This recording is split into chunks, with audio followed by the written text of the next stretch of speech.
بسم اللہ الرحمن الرحیم رب اشرح لی صدری ویسر لی امری واحلل عقدۃ من لسانی یفقہوا قولی۔ جو انسان بھی اس دنیا میں آتا ہے، جب وہ عقل اور شعور کی عمر کو پہنچتا ہے تو ایک سوال اس کے ذہن میں ضرور امٹتا ہے، اور وہ یہ کہ میں کون ہوں، کہاں سے آیا ہوں، کیوں آیا ہوں، اور مجھے کہاں جانا ہے، اور یہ کہ مجھے اس دنیا میں کیا کرنا ہے۔ یہ وہ سوالات ہیں جو عام طور پر ہر ذی شعور انسان کے ذہن میں اٹھتے ہیں، اور ہر شخص اپنے طور پر ان سوالوں کا جواب جاننا چاہتا ہے۔ دنیا میں مختلف مذاہب میں مختلف مفکرین نے، فلاسفرز نے اپنے اپنے طور پر ان سوالوں کا جواب تلاش کیا ہے، اور لوگوں کو ان سوالوں کا جواب دینے کی کوشش کی ہے۔ لیکن بات یہ ہے کہ وہ جواب تو انسانوں کے تھے، انسانوں کے لیے، لیکن ہمیں یہ دیکھنا ہے کہ کیا یہ جواب جو انسانوں نے انسانوں کے لیے دیے وہ انسانوں کے لیے کافی ہیں، یا اس سے آگے بھی کچھ اور جاننے کی ضرورت ہے۔ تو بات یہ ہے کہ ان سوالوں کے صحیح جواب ہمیں وہی دے سکتا ہے جس نے ہمیں پیدا کیا، جس نے ہمیں بنایا۔ پہلی بات تو یہ ہے کہ کوئی بھی چیز خود سے خود نہیں بنا کرتی۔ ایک چھوٹا سا پھول، ایک پتی خود سے نہیں بن سکتی۔ اگر کوئی یہ کہے کہ اس کتاب میں لکھی ہوئی تحریر، وہ کچھ حروف ہوا میں اڑ رہے تھے، وہ اتفاق سے اکٹھے ہو گئے اور مل کے وہ لفظ بن گئے، لفظوں نے اتفاق سے جملے بنا دیے، جملوں نے پیراگراف بنا دیے، تو کوئی بھی یہ بات نہیں مانے گا۔ تو پہلی بات تو یہ سوچنے کی ہے کہ یہ دنیا کسی اتفاق کا نتیجہ نہیں ہے، یہ بائی چانس وجود میں نہیں آئی، خود سے خود نہیں بنی، کسی بنانے والے کے بنانے سے بنی ہے۔ پھر یہ کہ وہ بنانے والا کون ہے؟ میں اور آپ الحمدللہ مسلمان ہیں۔ میرا اور آپ کا یقین یہ ہے کہ یہ سب کچھ اللہ نے بنایا ہے۔ اگر ہم اس بات پر اتفاق کر لیں کہ یہ اللہ تعالیٰ نے بنایا ہے، تو پھر ہمیں یہ بھی ماننا ہوگا کہ وہی اس کا مالک بھی ہے۔ جب خالق وہ ہے تو مالک وہ ہے۔ مثال کے طور پر جب ایک سائنٹسٹ یا ایک مؤلف ایک کتاب لکھتا ہے تو وہ کتاب اسی کے نام منسوب ہوتی، اس کے کاپی رائٹس اسی کے نام پر جاتے ہیں۔ ایک سائنٹسٹ جب کوئی ایجاد کرتا ہے کسی چیز کی تو وہ چیز اسی کے نام سے منسوب کی جاتی، اسی کو کریڈٹ دیا جاتا ہے۔ اسی طرح آپ اگر کوئی چیز اپنی بناتی تو آپ ہی اس کو اون کرتی ہیں۔ ایک بچہ جو ایک ماں کے وجود سے جنم لیتا ہے تو وہ ماں کا بچہ کہلاتا ہے۔ یہ نہیں ہو سکتا کہ پیدا تو ماں کرے اور اسے منسوب کسی اور کی طرف کیا جائے۔ ایسا کرنا ظلم ہوگا، زیادتی ہوگا، اس ماں کے ساتھ بھی اور بچے کے ساتھ بھی۔ یہی چیز اگر آپ اس کائنات کے بارے میں سوچیں کہ یہ کائنات اور یہ دنیا بنائی تو اللہ نے، خالق تو وہ، اور ہم اسے منسوب کر دیں کسی اور کے نام یا کسی اتفاق کا نتیجہ کہیں، تو یہ دونوں ہی نظریات غلط ہوں گے۔ ہم مانتے ہیں کہ یہ سب اللہ نے بنایا، تو ہمیں یہ بھی ماننا ہوگا کہ پھر ان سب چیزوں کا مالک وہ ہے۔ جب کوئی کسی چیز کا مالک ہوتا ہے تو پھر اس کو حق بھی پہنچتا ہے کہ اسے جیسے چاہے استعمال کرے، جس کو چاہے دے، جس کے لیے چاہے رکھے، جس سے چاہے روک دے، کیونکہ یہ دنیا اللہ نے بنائی ہے، وہ اس کا خالق ہے اور مالک ہے۔ اس لیے وہ یہ حق رکھتا ہے کہ اس دنیا کا انتظام اس کی مرضی کے مطابق چلے۔ اور ہم دیکھتے ہیں کہ باقی دنیا میں جیسے سورج ہے، چاند ہے، ستارے ہیں، ان چیزوں کو اللہ تعالیٰ نے اپنی مرضی نہیں دی، یہ سب اللہ کی مرضی کے مطابق چل رہے ہیں۔ سورج اور چاند کا ٹائم ٹیبل میں نے اور آپ نے نہیں بنایا، اللہ نے بنایا۔ اسی کی مرضی سے سورج طلوع ہوتا ہے، اسی کی مرضی سے غروب ہوتا ہے۔ اسی طرح دن اور رات کا یہ نظام اسی کی مرضی سے ہے۔ دن اور رات کی تبدیلی میری اور آپ کی مرضی سے نہیں ہوتی۔ وہ جب چاہتا ہے بادل لاتا ہے، جب چاہتا ہے بارش برساتا ہے، جب چاہتا ہے نہیں برساتا۔ لیمو کے اندر ذائقہ اس نے ڈالا ہے کہ یہ کھٹا ہو، آپ اس کو تبدیل نہیں کر سکتے۔ اسی طرح گلاب کی خوشبو اس نے طے کی ہے کہ اس پھول کے اندر یہ خوشبو ہوگی، اس کی مرضی کے مطابق گلاب کا پھول ایک مخصوص قسم کی خوشبو دیتا ہے۔ چنبیلی کے پھول میں ایک مخصوص خوشبو ہے، یہ اس نے ڈالی، اس کی پلاننگ ہے، اس کی مرضی کے مطابق، کیونکہ وہ مالک ہے۔ اور چھوٹی سے چھوٹی چیز سے لے کر بڑی سے بڑی چیز، مثلا آگ میں آپ دیکھیں جلنے کی صلاحیت کس نے ڈالی؟ اسی نے ڈالی۔ یہ سب کچھ کیوں اس طرح ہو رہا ہے؟ اس لیے کہ یہ سب اپنے خالق اور اپنے مالک کی مرضی کے مطابق چل رہے ہیں۔ سورج، چاند، ستارے سب کے سب اپنے خالق کی مرضی کے تابع ہیں اور اس کے حکم کے مطابق چل رہے ہیں۔ ان چیزوں میں کسی دوسرے کا کوئی حکم نہیں چلتا. ہاں، انسان ایک ایسی مخلوق ہے کہ جس کو اللہ تعالیٰ نے ارادہ اور اختیار دیا ہے، تھوڑی مرضی دی، باقی چیزوں کو نہیں دی. سورج کو اپنی مرضی کا کوئی حق نہیں دیا کہ کسی دن وہ 1 منٹ کی تاخیر سے طلوع ہو، یا جب چاہے غروب ہو جائے، جب چاہے روشن ہو جائے، جب چاہے ہماری لائٹ کی طرف آف کر دے، بلیک آؤٹ کر دے. ویسا نہیں کر سکتا، اس کو اختیار ہی نہیں دیا گیا، اس کو اپنی مرضی کا حق ہی نہیں دیا گیا. تمام چیزوں کے بارے میں خالق نے پوری کی پوری مرضی اپنے ہاتھ میں رکھی اور اس کو ایگزیکیوٹ کر رہا ہے. ہاں، انسان کو اللہ تعالیٰ نے وقتی طور پر کچھ عرصے کے لیے جتنی کسی انسان کی زندگی ہوتی، مثلاً اگر کسی کی زندگی 10 سال ہے تو 10 سال کے لیے اس کو کچھ اپنی مرضی کا اختیار دیا گیا. کسی کی اگر 20 سال ہے یا 30 سال ہے تو اس انسان کی مرضی 20-30 سال کے لیے اس کو ملتی، اس کے بعد وہ اپنی مرضی نہیں کر سکتا. اور اس میں بھی آپ دیکھیے کہ ہماری مرضی اتنی محدود ہے، اتنی لمیٹڈ ہے کہ دنیا میں آنے کے لیے بھی ہم سے نہیں پوچھا گیا تھا. آپ میں سے کوئی نہیں کہہ سکتا کہ میں اپنی چوائس سے اس دنیا میں آئی ہوں اور میں نے اپنی ڈیٹ آف برتھ اپنی مرضی کے ساتھ فکس کی ہے. نہیں، یہ سب کچھ اللہ تعالیٰ کی پلاننگ تھی.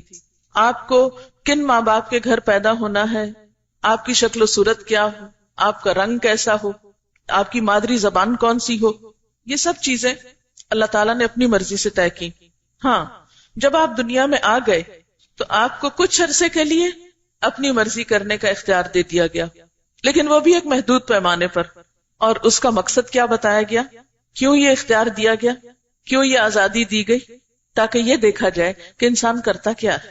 انسان اپنی گڈ ول کے ساتھ، انسان اپنی چوائس کے ساتھ، انسان اپنی مرضی کے ساتھ رب کی بات مانتا ہے یا نہیں مانتا. تو آپ دیکھیے کہ میں پھر وہیں چلوں گی کہ ہم سب کو اللہ تعالیٰ نے بیکار نہیں پیدا کیا، با مقصد بنایا ہے. آپ کے ہاتھ میں اس وقت کیا ہے؟ کسی کے پاس قرآن پاک ہے، کسی کے پاس رجسٹر ہے، کتاب آپ کے آگے ہے، قلم آپ کے ہاتھ میں ہے، اور آپ سب لباس پہنے ہوئے ہیں. کہاں بیٹھے ہوئے ہیں؟ ایک کمرے میں بیٹھے ہوئے ہیں، ٹھیک ہے نا؟ ان میں سے کون سی چیز خود بنی ہے؟ قلم، کتاب، یہ کمرہ؟ ہے کوئی چیز جو خود بنی ہے؟ ان چیزوں کا بنانے والا ہے نا کوئی. کچھ چیزیں وہ ہوتی ہیں جو ہم روٹین میں دیکھتے ہیں، اور کچھ چیزیں وہ ہوتی ہیں جو ہم کبھی کبھی دیکھتے ہیں یا نئی ہوتی ہیں. اور انسان کی عادت یہ ہے کہ جو چیزیں روٹین میں دیکھتے ہیں ان کی کوئی قدر نہیں ہوتی. جیسے اتنا بڑا آسمان روز دیکھتے ہیں، بس آسمان ہے نا، سورج، چاند، ستارے روز نکلتے ہیں، بس ٹھیک ہے. ان کو دیکھ کر ہمیں کبھی حیرت نہیں ہوئی. لیکن کچھ چیزیں ایسی ہوتی ہیں کہ جو ہمیں ان یوزول لگتی ہیں، نئی لگتی ہیں، تو ہم تھوڑی دیر کے لیے ان کی طرف متوجہ ہو جاتے ہیں. اور ہر شخص اپنی پسند کی چیز کی طرف متوجہ ہوتا ہے. جو چیز اس کو اٹریکٹ کرتی ہے وہ سب کو چھوڑ کے اس کو دیکھنے لگتا ہے. جب کوئی نئی چیز سامنے آتی ہے تو ہم کیا پوچھتے ہیں؟ یہ کیا ہے؟ یہ کیا چیز تھی؟ اس کا نام کیا ہے؟ اس کو بنایا کس نے ہے؟ کہاں کی بنی ہوئی؟ کوئی نئی ایجاد ہو تو ہم کہتے ہیں اس کا موجد کون ہے؟ پوچھتے ہیں. تو جب ہم باقی چیزوں کے بارے میں پوچھتے ہیں کہ ان کو کس نے بنایا، تو کیا یہ نہیں پوچھنا چاہیے کہ مجھے کس نے بنایا؟ اور یہ سوال ہر انسان کے ذہن میں آتا ہے، مجھے کس نے بنایا ہے؟ کیا یہ سب کچھ خود بخود بن گیا؟ نہیں، خود نہیں بن سکتا. آپ بتائیں گے کہ پین فلاں جگہ کا بنا ہوا ہے، اور آپ نے دیکھا ہوگا کہ انسان تو ایسے خود پسند ہوتے ہیں کہ اپنی ہر چیز کے اوپر اپنا نام، اپنی سٹیمپ، اپنی پہچان لگاتے ہیں. چھوٹے چھوٹے پروڈکٹس کے اوپر لکھا ہوتا ہے made in Pakistan, made in UK.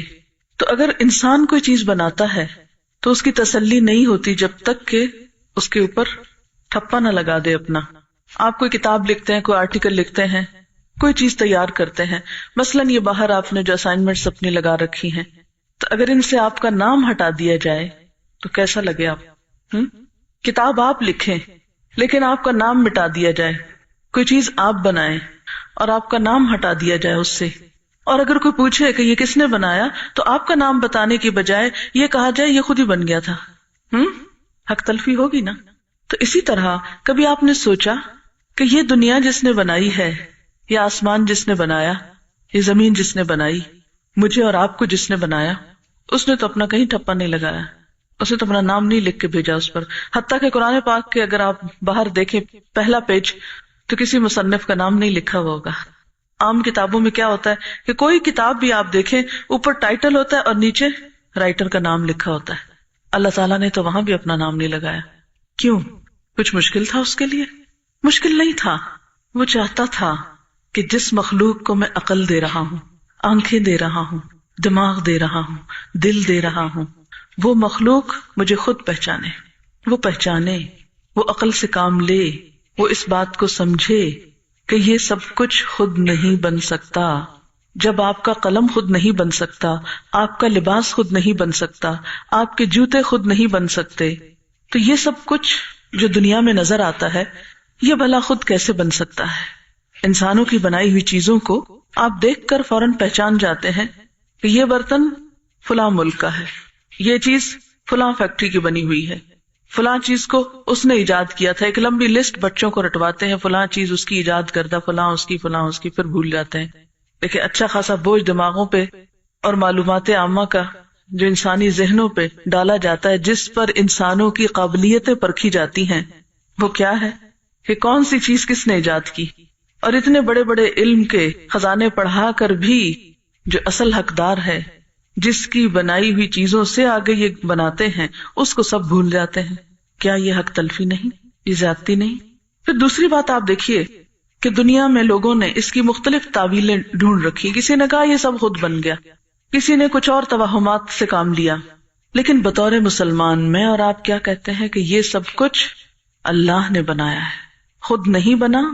اس کا بنانے والا اللہ ہے. کیونکہ نہ تو کسی انسان کے بس کی بات ہے کہ اس کو بنائے. کیسے بھلا کہ انسان نے جو عمارتیں دنیا میں بڑی بڑی بنائی ہیں وہ چند فٹ سے زیادہ آگے نہیں گئی. آسمان تک پہنچنا ہی ممکن نہیں، کہاں یہ کہ کوئی جا کے آسمان بناتا. سورج کو ہاتھ لگانا ممکن نہیں، کہاں یہ کہ کوئی اس کو بناتا. اور اسی طرح اور چیزوں کو. اور انسان کو تو اللہ تعالیٰ نے عقل دی ہے. یہ عقل اور یہ سمجھ اور مخلوق کے پاس ہے ہی نہیں. اگر آپ کہیں کہ جنات نے بنایا تو جنات بھی نہیں بنا سکتے. فرشتوں نے بنایا تو وہ تو اپنی مرضی کر ہی نہیں سکتے، ان کے اپنے اختیارات ہی کوئی نہیں. اللہ تعالیٰ نے فرشتوں کو انسان کے آگے، جنوں کو انسان کے آگے سجدہ کروایا تھا، جو اس بات کی علامت ہے کہ انسان کا درجہ ان دونوں مخلوقات سے بڑا ہے. اب اگلا سوال یہ ہے کہ آپ کے ہاتھ کا قلم کیوں بنا؟ آپ کا لباس کیوں بنایا گیا؟ آپ نے کپڑا کیوں خریدا؟ آپ نے کپڑا کیوں سلوایا؟ آپ کے پاس کتاب کیوں ہے؟ یہ کتاب کیوں لکھی گئی؟ یہ کمرہ کیوں تعمیر کیا گیا؟ ہر چیز کا کوئی نہ کوئی مقصد ہوتا ہے نا. آپ کے پاس اس کا جواب ہے. قلم لکھنے کے لیے ہے، کتاب پڑھنے کے لیے ہے، کمرہ بیٹھنے کے لیے ہے نا. تو اگر قلم کے وجود کا مقصد ہے، کتاب کے وجود کا مقصد ہے، کمرے کے وجود کا مقصد ہے، تو پھر انسان کے وجود کا کوئی مقصد نہیں. یہ قلم، کاغذ اور یہ سب چیزیں اللہ تعالیٰ قرآن پاک میں بتاتے ہیں کہ میں نے انسان کے لیے بنائی ہے. خلق لکم ما فی الارض جمیعا، اس نے تمہارے لیے بنایا جو کچھ زمین میں ہے سارے کا سارا. یہ انسان کے لیے، یہ درخت تمہارے لیے، یہ پہاڑ تمہارے لیے، یہ دریا تمہارے لیے، یہ سورج تمہارے لیے، یہ چاند تمہارے لیے، سب کچھ تمہارے لیے. یہ سب کچھ بیکار اور بے مقصد نہیں. قرآن پاک میں اللہ تعالیٰ فرماتے ہیں ما خلقنا السماوات والارض وما بینہما لاعبین، ہم نے آسمانوں اور زمین کو اور جو کچھ ان دونوں کے درمیان ہے کھیل تماشے کے طور پر نہیں بنایا. ما خلقناہما الا بالحق، ہم نے ان دونوں کو حق کے ساتھ پیدا کیا ہے. وَأَجَلٍ مُّسَمَّى، اور ایک خاص وقت تک کے لیے پیدا کیا ہے. تو گویا ہر چیز کی زندگی کا ایک مقصد ہے اور ایک خاص وقت تک کے لیے بنائی گئی ہے. پھر انسان کے بارے میں بھی اللہ تعالیٰ فرماتے ہیں أَفَحَسِبْتُمْ أَنَّمَا خَلَقْنَاكُمْ عَبَثًا وَأَنَّكُمْ إِلَيْنَا لَا تُرْجَعُونَ، کیا بھلا تم سمجھتے ہو کہ ہم نے تم کو ایسے ہی بیکار بنا دیا اور تم کو ہماری طرف واپس لوٹ کر نہیں آنا، یا تم لوٹائے نہیں جاؤ گے، تمہیں واپس نہیں لایا جائے گا. تو گویا نہ یہ تمام چیزیں بیکار ہیں، ان کو تو اللہ تعالیٰ نے ہماری خدمت کے لیے بنایا، ہماری ضروریات پوری کرنے کے لیے، ہمارے فائدے کے لیے، ہماری سروس کے لیے، اور پھر ہمیں بھی کسی کام کے لیے. یہ کیسے ہو سکتا ہے کہ وہ سب چیزیں جو ہمارے لیے بنائی گئی ہوں ان کی زندگی میں تو ایک مقصد ہو، اور جس کے لیے یہ سب کچھ بنایا گیا ان کی زندگی کا کوئی مقصد ہی نہ ہو. مثلاً ایک پودا جب اگتا ہے تو آپ نے دیکھا ہوگا اس کو پانی بھی دیتے ہیں، سورج بھی اس کی مدد کرتا ہے، ہوا، زمین، مٹی، کھاد، سب کچھ. کس لیے؟ تاکہ وہ کیا کرے؟ پھل دے، ہے نا؟ اگر وہ پھل نہ دے تو آپ اس کی کیئر کریں گے؟ کبھی آپ رستے پہ جاتی ہوئی جھاڑیوں جھنکاریوں کی آپ نے کیئر کی؟ نہیں کرتے نا. کس کی کیئر کرتے ہیں؟ کس درخت کی آپ کیئر کرتے ہیں؟ کس پودے کی کیئر کرتے ہیں؟ کس جانور کی کیئر کی جاتی جو دودھ دے، جو فائدہ دے؟ اسی طرح آپ کو سب کچھ کھانے کو ملے، آپ کو فری میں آکسیجن ملے، آپ کو پانی ملے، آپ کو عقل ملے، آپ کو دیکھنے کی قوت ملے، آپ کو سننے کی قوت ملے، اور پھر آپ کسی بھی کام کے نہ ہو. تو یہ سب کچھ کس لیے ملے؟ کہ بس چونکہ مل گیا اس لیے استعمال کر لو. آپ نے دیکھا ہوگا کہ اکثر کسان جو بھینسیں وغیرہ دودھ نہیں دیتی یا بوڑھی ہو جاتی ہیں تو پھر کیا کرتے ہیں؟ ان کو بیچ ڈالتے ہیں. اور کس کے ہاتھ بیچ ڈالتے ہیں؟ جی ہاں، کسائی کے ہاتھ بیچ ڈالتے ہیں، تاکہ وہ ان کو ذبح کر کے کام ختم کرے اور آخری فائدہ ان سے اٹھا لیا جائے. اللہ تعالیٰ قرآن پاک میں فرماتے ہیں اَيَحْسَبُ الْإِنسَانُ أَن يُتْرَكَ سُدًى، کیا انسان سمجھتا ہے کہ اس کو یوں ہی بیکار چھوڑ دیا جائے گا، پوچھا نہ جائے گا، بیکار پیدا کیا گیا، بیکار چھوڑ دیا جائے گا، واپس نہ لایا جائے گا؟ تو پھر ہوگا کیا؟ کیوں بنائے گئے ہم؟ کیا ہے ہمارا انجام؟ کہاں جانا ہے ہم کو؟ کیا ہوگا ہمارے ساتھ؟ یہ سب کچھ ہمارے ذہن میں آتا ہے کیونکہ اللہ نے ہم کو عقل دی ہے. لیکن بات یہ ہے کہ ہم اس کو استعمال نہیں کرتے. جب بھی آپ کے ذہن میں یہ سوال آتا ہے اللہ نے مجھے کیوں بنایا، تو آپ کیا کرتے ہیں اس کے جواب میں؟ اتنی کیا سوچنے کی ضرورت ہے؟ بنایا ہوگا، بس بنا دیا. مجھے عقل کیوں دی، مجھے سمجھ کیوں دی، بس دے دی.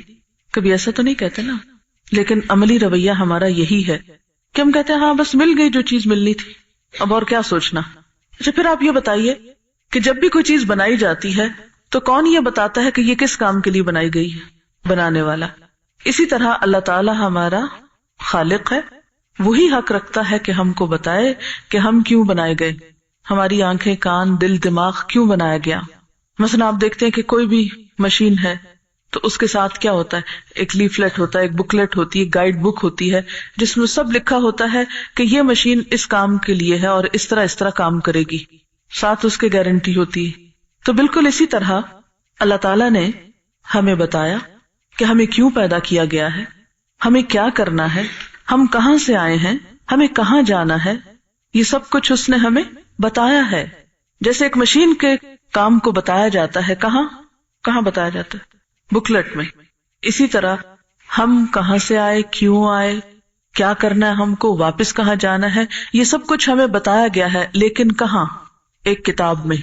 تو بات یہ ہے کہ ہم میں سے ہر شخص جو عقل رکھتا ہے اسے ضرور سوچنا ہوتا ہے کہ ہمیں کیوں بنایا گیا ہے، یا وہ ضرور سوچتا ہے کہ ہمیں کیوں بنایا گیا، ہمیں کیا کرنا ہے، ہم کہاں سے آئے ہیں، ہمیں واپس کہاں جانا ہے. اور یہ سب کچھ ہمیں اس کتاب میں بتایا گیا جو ہمارے ساتھ بھیجی گئی انسان کے اس دنیا میں آنے کے بعد. اب دیکھیے کہ ہم اللہ تعالیٰ سے براہ راست بات چیت تو نہیں کر سکتے کہ روز اس سے فون کر کے پوچھیں کہ اچھا پھر ہمیں کیا کرنا چاہیے، ہم کیوں آئے اس دنیا میں. کسی بھی مشین کا بنانے والا گھر گھر جا کے بتاتا ہے لوگوں ادھر آؤ میں تم کو بتاؤں یہ مشین کیسے کام کرتی ہے. بتایا اس نے کبھی؟ بس لکھ کے بھیج دیتا ہے، سمجھو اس کو. اگر کسی بھی مشین کی بکلیٹ سمجھ میں نہیں آتی تو ہم کیا کرتے ہیں؟ پھر کسی سے پوچھتے ہیں کہ اچھا یہ بتاؤ یہ کیا لکھا ہوا ہے. اگر زبان سمجھ میں نہ آئے تو بھی پوچھتے ہیں، اگر کوئی ٹرم سمجھ میں نہ آئے تو پوچھتے ہیں. کبھی ہم نے یہ نہیں کیا کہ اچھا کتاب نہیں سمجھ آتی تو رکھ دو اس مشین کو ایک طرف، بس سجا دو کہیں اس. تو اسی طرح ہمارے لیے کیا حکم ہے کہ ہمیں اپنے آپ کو کہیں سجا کے نہیں رکھ دینا، بیکار نہیں چھوڑ دینا، بلکہ اس کتاب میں سے پڑھ کر سمجھنا ہے کہ ہم کیوں آئے ہیں اس دنیا میں اور ہم کو کیا کرنا ہے. اگر کوئی شخص مشین تو ایک کمپنی کی خریدے اور کتاب کسی دوسری کمپنی کی لے، پھر کیا ہوتا ہے؟ مشین صحیح چلے گی؟ نہیں چلتی. حتیٰ کہ اگر ایک ہی کمپنی کا ماڈل بھی بدل جائے تو مسئلہ ہو جاتا ہے. اسی طرح بنایا تو ہم کو اللہ نے، اور ہم پوچھیں لوگوں سے بتائیے کامیاب زندگی کے اصول کیا ہیں. کبھی کتابیں پڑھیں کسی کی اور کبھی پڑھیں کسی اور کی. کیا عملی زندگی میں ہم ایسے ہی رویے کا شکار نہیں؟ ہر شخص کی زندگی میں ایک خواہش ہوتی ہے، ایک تمنا ہوتی ہے کہ وہ کامیاب زندگی بسر کرے، جو اس کو صلاحیتیں اور قوتیں ملی ہیں ان کا وہ بہترین استعمال کرے اور ایک کامیاب انسان بن جائے. لیکن بہت سے لوگ کوشش کے باوجود کامیاب نہیں ہوتے. کیوں نہیں ہوتے؟ اس لیے کہ کسی بھی کام کو کرنے کا وہ صحیح طریقہ استعمال نہیں کرتے اور اپنی صلاحیتوں کو ضائع کر دیتے ہیں. ویسے کوئی بھی ریسورسز اگر آپ کے پاس ہوں اور ان کو آپ ضائع کرنا شروع کر دیں، اصل جگہ پر نہ لگائیں، تو کیا ہوگا؟ مثلاً اگر آپ کمرے میں لائٹس لگانے کی بجائے یہاں تو اندھیرا چھوڑ دیں اور صحن میں لائٹس لگا دیں، تو اس سے کیا ہوگا؟ آپ کی نگاہیں خراب ہوں گی اور باہر وہ ضائع ہوگی لائٹ، بجلی کا بل بھی زیادہ آئے گا۔ بالکل اسی طرح ہم نے اپنی زندگی کو کیا کر رکھا ہے، یہ نہیں دیکھتے، یہ نہیں سوچتے کہ ہماری صلاحیتیں ہیں کیا، ہم کیا کر سکتے ہیں، کس کام میں اس کو لگانا چاہیے، کیسے لگانا چاہیے۔ بس اندھا دھند چل رہے ہیں، جیسے سب لوگ کر رہے ہیں ہم بھی کر رہے ہیں، اپنی عقل استعمال نہیں کرتے، اللہ تعالیٰ کی دی ہوئی ہدایت کو استعمال نہیں کرتے۔ تو یہ کیسے ہو سکتا ہے کہ ہمیں اس دنیا میں بھیجا گیا، عقل سمجھ دی گئی، چلنے کی قوت، دیکھنے بولنے سننے کی قوت، بہت سے کام کرنے کی قوت ہمیں دی گئی، قوتیں بے شمار دی گئی، اور پھر اس کے بعد ہمیں کہا جائے کہ بس ایسے ہی جاؤ گھوم پھر کے دنیا میں کھاؤ پیو مزے کرو اور واپس آ جاؤ؟ نہیں، اس لیے تو نہیں بھیجا گیا، صرف کھیلنے کودنے کو تو نہیں بھیجا گیا۔ اللہ سبحانہ وتعالیٰ فرماتے ہیں افحسبتم انما خلقناکم عبثا وانکم الینا لا ترجعون، کیا تم سمجھتے ہو کہ ہم نے تمہیں یوں ہی بیکار پیدا کر دیا اور یہ کہ تم ہماری طرف واپس نہیں لوٹائے جاؤ گے؟ تمہیں بھیجا گیا ہے، تمہیں واپس نہیں آنا۔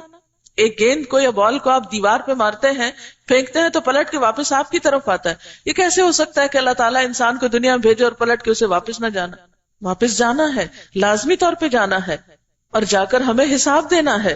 قرآن پاک میں اللہ تعالیٰ فرماتے ہیں اَيَحْسَبُ الْإِنسَانُ أَن يُتْرَكَ سُدًى، کیا انسان سمجھتا ہے کہ یوں ہی بیکار چھوڑ دیا جائے گا، اس سے پوچھا نہ جائے گا، اس سے حساب نہیں لیا جائے گا؟ نہیں، لیا جائے گا، پوچھا جائے گا۔ تو یاد رکھیے کہ پہلی بات تو یہ کہ ہم بیکار نہیں آئے، نہ یہ کائنات بیکار ہے، نہ انسان بیکار ہے، ہم سب ہمیشہ کے لیے بھی یہاں نہیں آئے، ہماری واپسی بھی ہے، اور واپسی پہ پھر پوچھا بھی جائے گا۔ کیا پوچھا جائے گا؟ کس چیز کا حساب ہوگا؟ تو چلیے اللہ تعالیٰ کی کتاب میں سے دیکھتے ہیں کہ وہ ہم سے کیا چاہتا ہے۔ اللہ تعالیٰ فرماتے ہیں ما خلقت الجن والانس الا لیعبدون، میں نے جن و انس کو اپنی عبادت کے لیے پیدا کیا ہے۔ اللہ تعالیٰ نے زمین میں انسان کو کیا بنا کر بھیجا تھا؟ انی جاعل فی الارض خلیفہ۔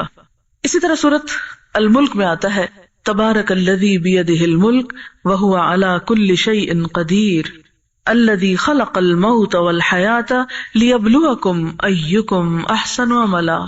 بہت بابرکت ہے وہ جس کے ہاتھ میں ساری کائنات کی بادشاہت ہے اور وہ ہر چیز پر قدرت رکھنے والا ہے، وہ جس نے موت اور زندگی کو پیدا کیا تاکہ وہ تم کو آزما کر دیکھے کہ تم میں سب سے اچھے کام کرنے والا کون ہے۔ تو گویا موت اور زندگی دے کر ہماری آزمائش ہو رہی ہے۔ کس بات کی آزمائش؟ کہ ہم میں کون کیسے کام کر رہا ہے، کون کتنے اچھے کام کرتا ہے۔ اب یہ احسن عمل کیا ہوتے ہیں؟ اچھی کوکنگ، اچھی سوئنگ، اچھی ڈیکوریشن، کیا آپ ان کو یا محض ان کاموں کے جاننے کو، یا ہماری عام روزمرہ زندگی میں جو ہماری خواتین کرتی ہیں کہ جو بھی ان کے گھریلو ذمہ داریاں ان کو بہت اچھی طرح کر کے وہ خوش ہو جاتی ہیں کہ ہم بہت ماہر ہیں، بہت قابل ہیں۔ ایک خاندان میں کون سی بہو کی تعریف زیادہ ہوتی، کس کو اچھا سمجھا جاتا ہے، کون ہر دل عزیز ہوتا ہے، جو کس چیز میں اچھا ہو، کھانے اچھے پکا سکتا ہو۔ ہر جگہ اور ہر علاقے کے معیار مختلف ہیں، ہر شخص کے نزدیک اچھائی کا معیار مختلف ہے، ہر شخص کی پسند مختلف ہے۔ تو ہمیں یہ نہیں دیکھنا کہ انسانوں کا معیار کیا ہے اور انسانوں کی پسند کیا ہے، ہمیں پھر یہ دیکھنا ہوگا کہ جس نے ہمیں بنایا اس کی پسند کیا ہے، وہ کس کو احسن عمل کہتا ہے، اس کے نزدیک اچھا کیا ہے۔ پھر عمل کی ڈیفینیشن کیا ہے؟ عمل کس کو کہتے ہیں؟ کام کو۔ کام میں کیا کچھ شامل ہے؟ کام کی ابتدا کہاں سے ہوتی ہے؟ ارادے سے، خیال سے، سوچ سے، نیت سے۔ تو جتنی اچھی نیت ہو اتنا اچھا عمل ہوتا ہے۔ اور پھر عمل میں صرف ایکشنز نہیں، انٹر ایکشن بھی اور گفتگو بھی، بول بھی۔ تو گویا انسان کی سوچ، انسان کا بول، انسان کا عمل، یہ سب کچھ کیا ہے؟ اس کا عمل ہے۔ اس کا چلنا پھرنا، اٹھنا بیٹھنا، گھومنا، سونا جاگنا، یہ سب کچھ کیا ہے؟ عمل ہے۔ ہمارے بارے میں اللہ تعالیٰ دیکھ یہ رہے ہیں کہ ہم میں سے عمل کس کے اچھے ہیں۔ ایکم احسن عملا، اور احسن عمل وہ احسن ہے جسے ہمارے پیدا کرنے والے نے اچھا کہا ہے۔ اس نے اچھے عمل کے کیا معیار بتائے؟ اس کے نزدیک اچھا کیا ہے؟ اس کی 2 شرائط اس نے بتائی۔ نمبر 1 یہ کہ نیت اچھی ہو، انما الاعمال بالنیات، اور نمبر 2 یہ ہے کہ وہ حضور صلی اللہ علیہ وسلم کے بتائے ہوئے طریقے کے مطابق ہو. لقد کان لکم فی رسول اللہ اسوۃ حسنہ. اب آپ دیکھیے کہ جب بھی کوئی امتحان ہوتا ہے، ہماری آزمائش ہو رہی ہے نا، ہمارا امتحان ہو رہا ہے کس بات کا کہ اچھا کون کرتا ہے. تو جب بھی امتحان ہوتا ہے تو اس کے کچھ لوازمات ہوتے ہیں، اس سے کچھ متعلقہ چیزیں ہوتی ہیں. آپ لوگ بھی ایک کے بعد ایک دن امتحان سے گزر رہے ہیں. تو امتحان کے لوازمات کیا ہوتے ہیں؟ کس چیز کا امتحان ہوتا ہے؟ جو کچھ آپ نے پڑھا ہوتا ہے اس میں نصاب کا ہونا، کتاب کا ہونا ضروری ہے. پھر اس کے ساتھ ساتھ کیا ہے کہ اس کو پڑھانے والا کوئی ہو، پھر ایک امتحان لینے والا ایگزامینر، پھر ایک پیپر بنتا ہے، پھر ایک کمرہ امتحان ہوتا ہے، پھر اس کا نتیجہ بھی آپ کو ملتا ہے. تو یہ سب امتحان سے متعلقہ چیزیں ہیں. تو اللہ تعالیٰ جب ہمیں دنیا میں آزما رہا ہے تو پھر ہمیں کیا کرنا ہے؟ یہ دیکھنا ہے کہ ہمارا یہاں کا نصاب کیا ہے، کس چیز کے مطابق ہمارا عمل ہو کہ ہمارا عمل احسن عمل کہلائے. تو وہ ہے ہماری کتاب، اللہ کی کتاب قرآن پاک اور سنت رسول صلی اللہ علیہ وسلم. استاد کون ہے؟ رسول اللہ صلی اللہ علیہ وسلم. فالو کس کو کرنا ہے، پیروی کس کی کرنی ہے، رنگ کس کا چڑھانا ہے اپنے اوپر، اتباع کس کا کرنا ہے، اطاعت کس کی کرنی ہے؟ رسول اللہ صلی اللہ علیہ وسلم کی. آپ نے دیکھا ہوگا کہ مختلف لوگ مختلف لوگوں کے سٹائلز کو اپناتے ہیں. بہت سے لوگ نئی نئی تصویریں دیکھتے ہیں تو دوپٹہ لینے کا سٹائل اور کھڑے ہونے کا سٹائل مختلف ماڈلز کے مطابق اپنا بناتے رہتے ہیں. ان کو اپنا آئیڈیل قرار دے کے اس طریقے پر کھڑے ہوتے ہیں، بیٹھتے ہیں، بات کرتے ہیں، ان کے جیسی زبان بولتے ہیں. چھوٹے چھوٹے بچوں کو آپ دیکھیں کہ مختلف کارٹونز کے کیسے ڈائلاگ رٹے ہوئے ہوتے ہیں اور کس طرح ان کو دہرا رہے ہوتے ہیں. وہ ان کے آئیڈیلز ہوتے ہیں، کیسے آئیڈیل دے دیے ان کو، کیسی مثالیں ان کے سامنے. خیر، تو احسن عمل کے لیے ہمارا آئیڈیل کون ہے؟ رسول اللہ صلی اللہ علیہ وسلم. باقی جو استاد ہوتے ہیں نا، جو وقتی طور پر کسی خاص زمانے میں، کسی خاص علاقے میں، کسی خاص جگہ پر کوئی کورس کی کتاب پڑھا رہے ہوتے ہیں، چاہے اللہ کی کتاب ہی کیوں نہ پڑھا رہے ہوں، تو وہ ہمارا آئیڈیل نہیں ہوتے. آپ کو کس کا رنگ چڑھانا ہے؟ صبغت اللہ. اور اس کا بہترین نمونہ، بہترین سٹائل کہاں ہے؟ رسول اللہ صلی اللہ علیہ وسلم کی زندگی میں. اس کو تھورلی اور بہت کیئرفلی دیکھنا ہے. آپ کا اٹھنا، بیٹھنا، سونا، جاگنا، بات کرنا، خوشی، غم، دوستی، دشمنی کے معیار کیا تھے، طریقے کیا تھے، عبادت کیسی تھی، دعا کیسی تھی، ذکر کیسا تھا. کیونکہ جب ہم اپنی عقل سے کام لیتے ہیں نا تو ہم کسی حد پہ نہیں جا رکتے، ایکسٹریمسٹ ہو جاتے ہیں، انتہا پسند ہو جاتے ہیں. دین کی طرف آتے ہیں تو دنیا پوری چھوڑ دیتے ہیں. حالانکہ اللہ کے رسول صلی اللہ علیہ وسلم نے کیا چیز چھوڑی تھی؟ ہاں، ان چیزوں کے کرنے کا انداز مختلف تھا ہم سے. تو پھر ہم کو کیا کرنا ہے؟ ایکم احسن عملا، احسن عمل کرنے. احسن کا کیا معنی ہوتا ہے؟ اچھے نہیں، سب سے اچھے. احسن سپرلیٹو ڈگری، اچھے ترین کام، سب سے اچھے کام. احسن کا روٹ کیا ہے سین نون، حسن. تو پھر اس میں کیا آ جاتا ہے؟ خوبصورتی بھی آ جاتی ہے نا. یعنی ہر کام کو خوبصورت طریقے سے کرنا، خوشی کے ساتھ کرنا. یعنی صرف خوشی کے موقع پر خوش ہونا نہیں، بلکہ اللہ تعالی کے ڈالے ہوئے مختلف امتحانوں کو بھی خوشی سے نبھا جانا، ان سچویشنز کو ایکسپٹ کر لینا، احسن طریقے سے قبول کر لینا. ہر وقت شکوے شکایات کا بازار گرم نہ رکھنا، ناشکری نہ کرنا. یہ کیا ہے؟ احسن عملا. مرضی کے موافق چیزوں پر تو ہم خوب خوش ہوتے ہیں، لیکن مرضی کے خلاف چیزوں پر کتنے لوگ احسن عمل دکھاتے ہیں. لیکن یہ تو ایک نیچرل ریئیکشن ہے کہ آپ کی پسند کی چیز ہو گئی، آپ کی مرضی کی بات ہو گئی تو آپ کیا کریں؟ خوش ہوں. یہ تو قدرتی بات ہے نا. جیسے آج میں یہاں بیٹھ کے خوش ہوں کیونکہ میری مرضی کی جگہ ہے، لیکن اگر اس کے علاوہ کوئی اور کام کرنا پڑے، کہیں اور جانا پڑے، تو اس میں خوشی تو نہیں ہوگی، لیکن ناشکری بھی نہیں ہوگی، ناراضگی بھی نہیں ہوگی، کوئی شکوہ بھی نہیں ہوگا. اس کو بھی اپنی چاہے مرضی کے خلاف ہو، نفس کے خلاف ہو، لیکن پھر بھی اس کا حق نبھانا ہے. آپ اگر قرآن پاک پڑھ رہے ہیں تو بھی اس کا حق نبھائیں، اور اگر یہاں سے نکل کر مراد یہ کہ کورس ختم اور اس کے بعد دوبارہ سے میتھمیٹکس پڑھنا پڑ جائے تو اس کو بھی کیا ہے؟ اتنی ہی محنت سے. کام احسن وہ ہوتے ہیں کہ کوئی بھی کام ہاں دنیا کا ہی کیوں نہیں، لیکن وہ شریعت سے ٹکراتا نہیں، اللہ تعالیٰ کی ناراضگی کا نہیں. اس کام میں بھی کمال پیدا کرنا. وہ کیا ہے؟ ایک ہوتا ہے پرفیکشنسٹ ہونا صرف سیلف پروجیکشن کے لیے، بار بار ذکر کرنا، میں بہت پرفیکشنسٹ ہوں، لیکن کسی بھی کام کو کس نیت کے ساتھ پرفیکشنسٹ ہو کے کرنا ہے کہ مومن ایسا ہی کیا کرتا ہے، وہ تو ہر چیز کا حق ادا کرتا ہے، خوش دلی سے کرتا ہے۔ ہم بہت سے کام بد دلی سے، بیکاری سے کرتے ہیں، بس نبھا رہے ہیں، بیزاری زندگی گزارنا ہے، کٹ ہی جائے گی، کسی طرح ختم ہی ہو جائے گی۔ یہ ہماری میجورٹی کی بات ہے، وہ زندگی گزار رہے ہیں جیسے گزر رہی ہے، بس صبح ہوتی ہے پھر شام ہو جاتی ہے پھر گزر جاتا ہے دن۔ کیا سوچنے کی ضرورت ہے کہ کچھ کرنا چاہیے؟ ہم سمجھتے ہیں یہ دولت ہمیشہ بہتی رہے گی ہمارے ہاتھوں سے وقت کی، اور یہ زندگی اور یہ جوانی اور یہ سب کچھ ایسا ہی رہے گا۔ نہیں، ہمیشہ ایسا نہیں رہے گا، بہت جلد سب کچھ چلا جائے گا۔ تو ہم اس کو مفید، کارآمد، بامقصد کاموں میں استعمال کیوں نہیں کر لیتے؟ تو احسن عمل میں نمبر 1، سوچ میں حسن ہونا چاہیے، بدگمانی سے پرہیز کرنا چاہیے، نیگیٹو تھنکنگ سے پرہیز کرنا چاہیے۔ گفتگو میں حسن کیا؟ قولوا للناس حسنا، قول میں بھی حسن، خوبصورتی۔ آپ صلی اللہ علیہ وسلم جب کسی سے گفتگو کرتے تھے تو دوسرے کا دل خوش ہو جاتا تھا۔ ہم میں سے کتنے لوگ دوسرے کا دل خوش کرنا جانتے ہیں؟ کبھی ہم نے کوشش کی کہ ہم کسی کا دل خوش کر دیں؟ سوچا ہی نہیں کبھی، ضرورت ہی کیا ہے اس کی؟ کوئی بھی اچھا کام کرتے ہیں تو ہم کیا چاہتے ہیں؟ جلدی سے کوئی تعریف کر دے اور پھر ہم خود ہی خوش ہو جائیں۔ تو احسن سوچ، خوبصورت سوچ، میری سوچ، میری نیت سب سے اچھی ہو، اس میں اخلاص ہو، میری گفتگو سب سے اچھی ہو۔ مقابلہ کرتے رہتے ہیں نا آپ، نمبروں میں نہ کیا کریں، کس میں کیا کریں؟ عمل تو بہت بڑا لفظ بول دیتے ہیں آپ، نیت میں مقابلہ کیا کریں کہ میری نیت دوسروں سے سب سے زیادہ اچھی ہو اور اپنے رب کے لیے ہو، وہ خوش ہو جائے مجھ سے۔ پھر مقابلہ کیا کریں اچھی گفتگو میں کہ میرے بولنے کا انداز کیا ہے، لوگوں کے ساتھ معاملہ کرنے کا انداز کیا ہے۔ اور پھر صرف اس وقت اچھی بول اور اچھا گفتگو نہیں کہ جب کوئی آپ کی پسند کا شخص آپ کے سامنے آئے، اس وقت بھی اچھا بن کے دکھانا جب کوئی انتہائی ناپسندیدہ چیز سامنے ہو۔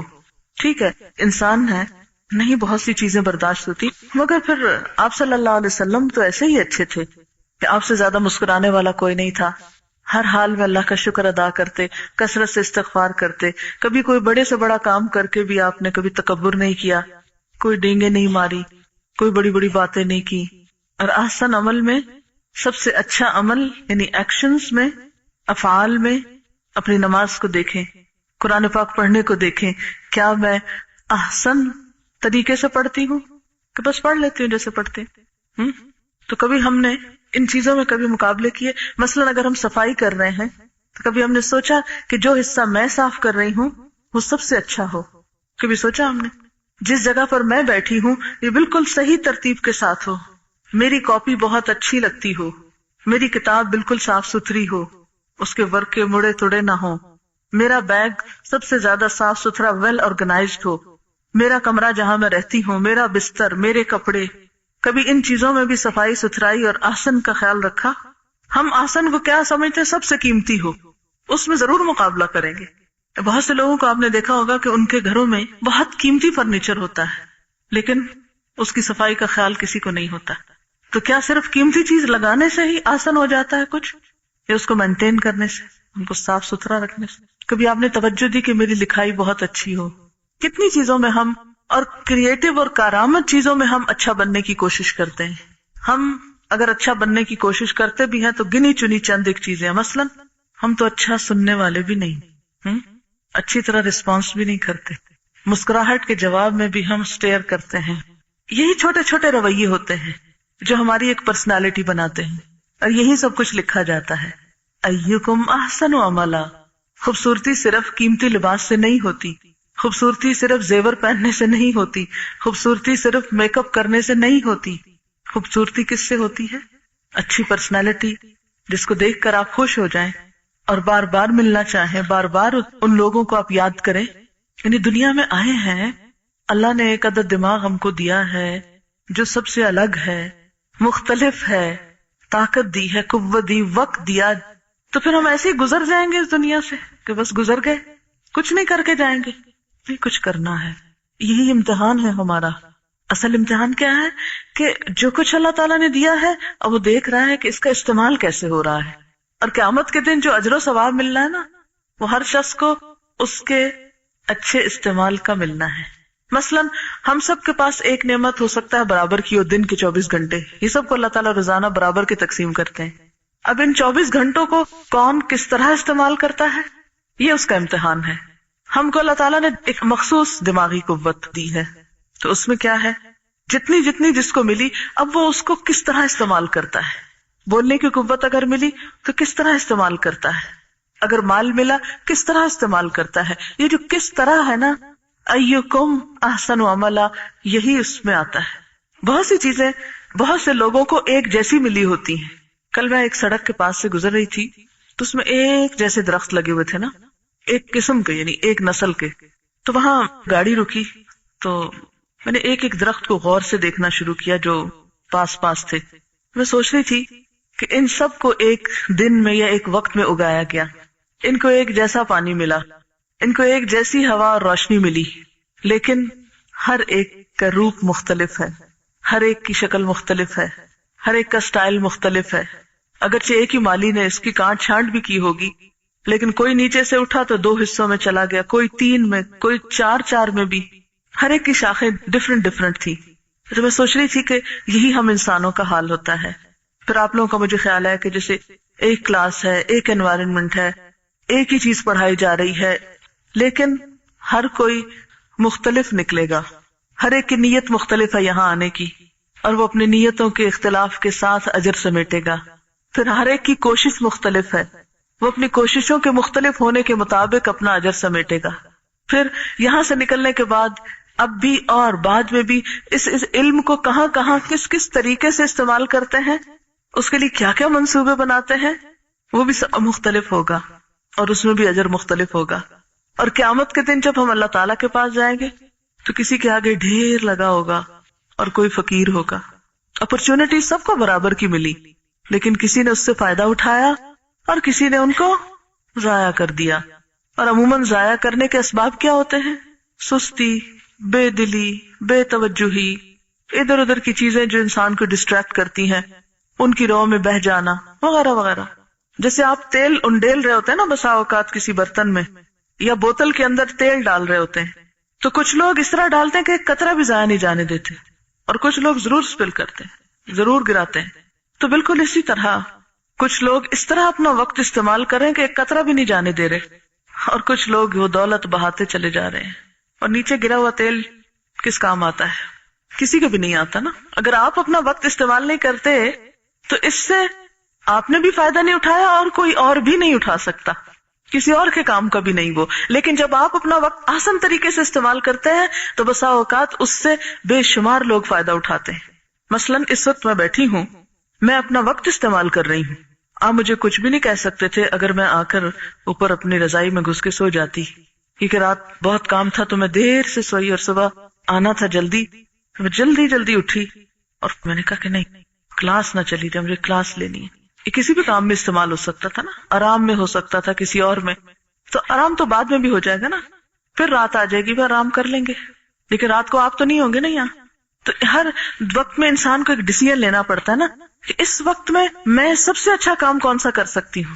اپنی پرائرٹیز بھی دیکھا کرے، کون سے کام کی ضرورت زیادہ ہے، کون سا کام کتنا بہتر طریقے سے ہو سکتا ہے. اور اس طرح آپ دیکھیں گے کہ زندگی بہت خوبصورت ہو جائے گی، خود بھی انجوائے کریں گے اور اپنے اس وقت سے بے پناہ لوگوں کو فائدہ پہنچائیں گے. اب مثلا میں اپنا وقت استعمال کر رہی ہوں، میرے اس استعمال سے آپ سب کو بھی فائدہ پہنچ رہا ہے. تو خیر الناس من ينفع الناس، سب سے اچھا انسان وہ ہوتا ہے جو لوگوں کو فائدہ پہنچاتا ہے. لیکن ہماری خود غرضی، ہم کہتے ہیں ہمیں کیا سر درد ہے کہ ہم دوسروں کی غم کرتے رہیں اور فکر کرتے رہیں، اپنے آپ ہی کو بچاتے رہتے ہیں.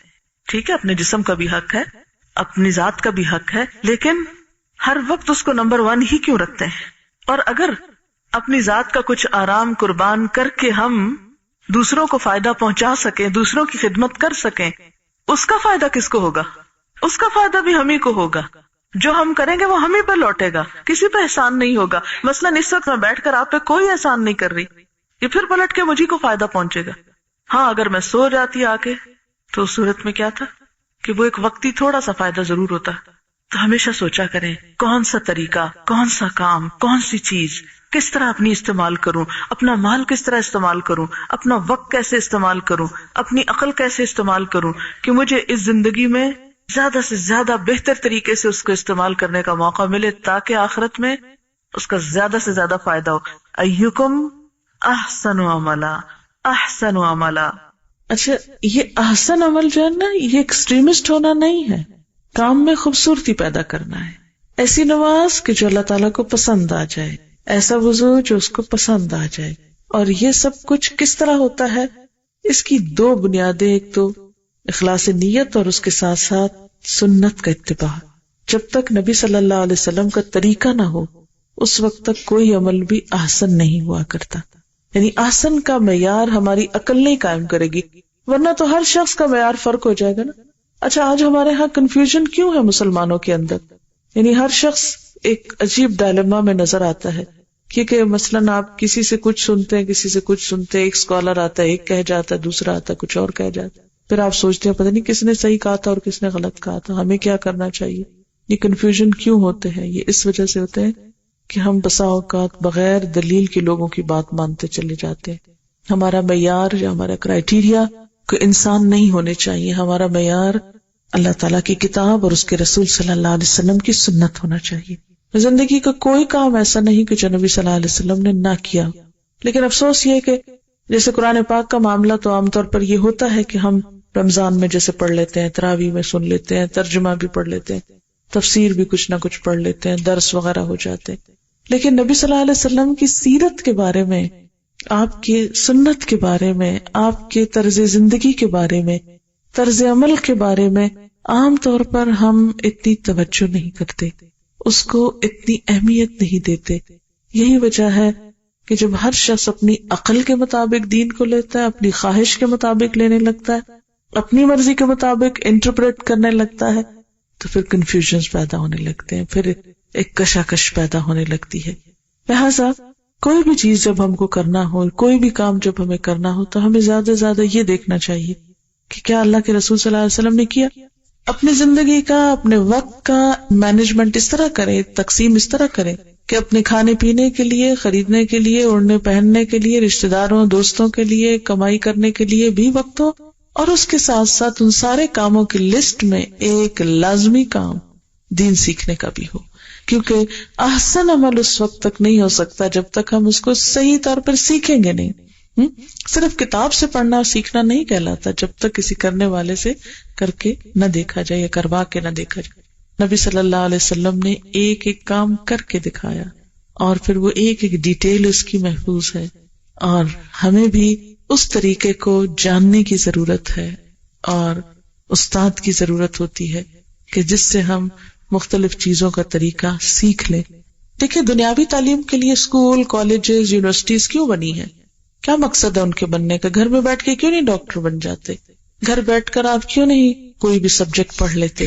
اسکول کا مقصد ہی یہ ہوتا ہے کہ وہاں جا کر مل بیٹھ کر ایک دوسرے کے ساتھ ایک کمپٹیشن بھی ہو جاتا ہے، ایک دوسرے کے ساتھ ڈسکشنز ہوتی ہیں، ایکسچینج آف آئیڈیاز ہوتے ہیں، تو وہ کام کرنا آسان ہو جاتا ہے.